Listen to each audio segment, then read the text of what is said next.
Happy Monday, everyone.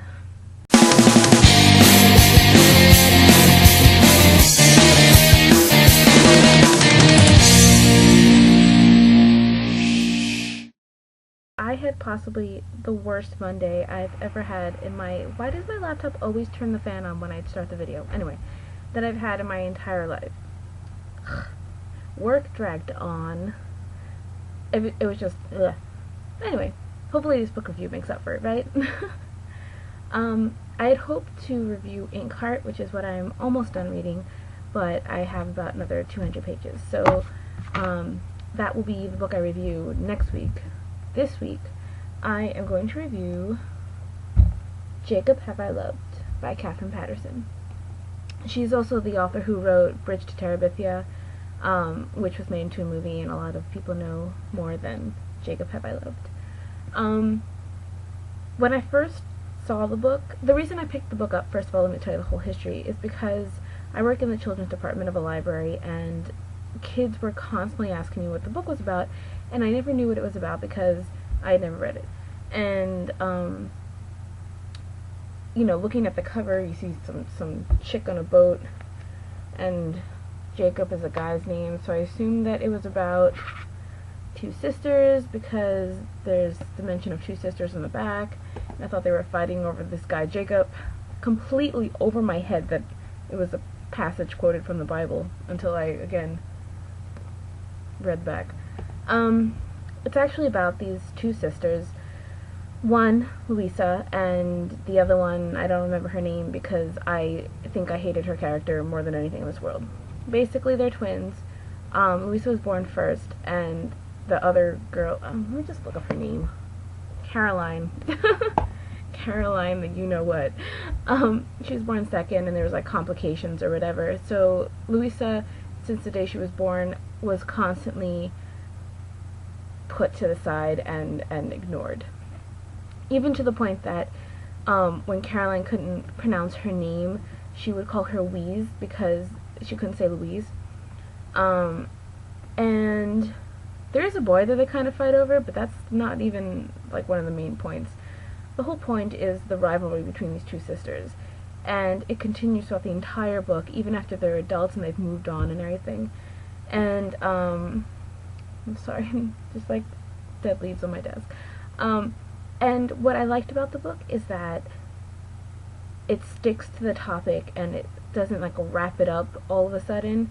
And even though Lisa's our main character, she's not great. She doesn't have like a flawless personality.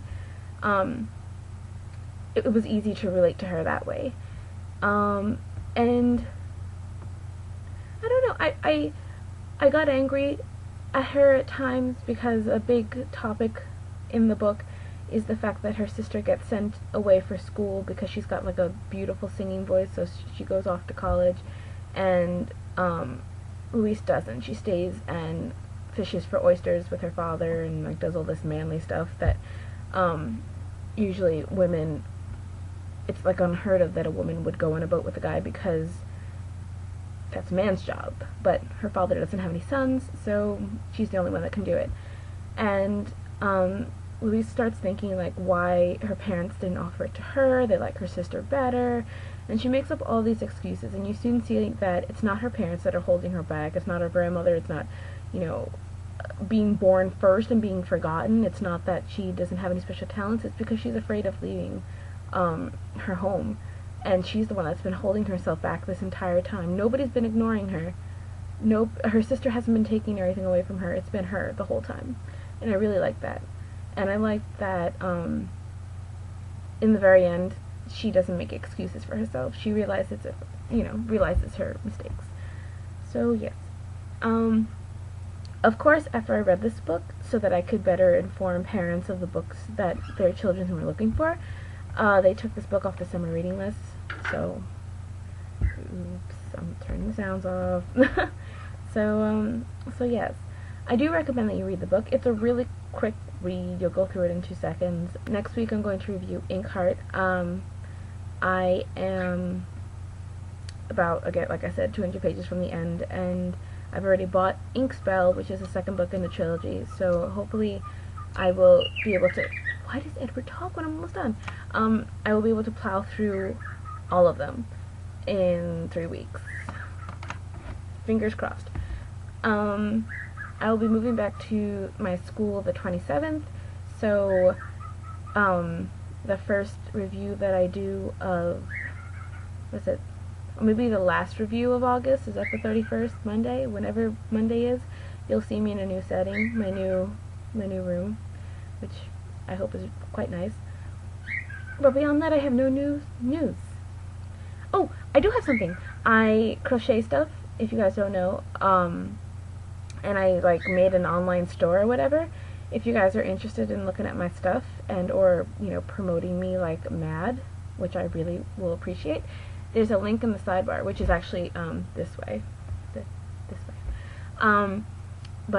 Yeah, so check that out. I will also end this. Sorry for the rush review. It is 550 degrees in my room, and I just kind of want to read Inkheart because it's at a good part. Okay, have a great Monday, and I will see you all next week. Bye!